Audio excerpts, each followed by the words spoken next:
Good nutrition is important at any age. I'm with registered dietitian Alicia Burris to help you and your loved ones with healthy eating and healthy aging. How do our nutritional needs change as we age?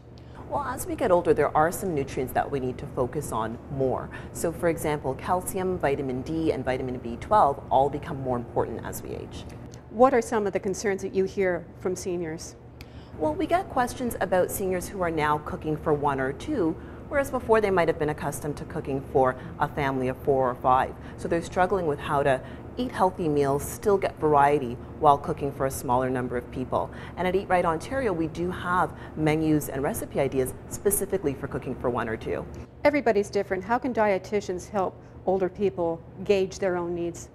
Well, one of the greatest tools that we have at EatRight Ontario is an online survey called Nutri-eScreen. It takes about 10 minutes to complete, and you get instant feedback about your eating habits. So it will highlight some areas that you can work on. Then you can call EatRight Ontario, speak to a registered dietitian to get some more support about planning goals to meet your specific areas of improvement.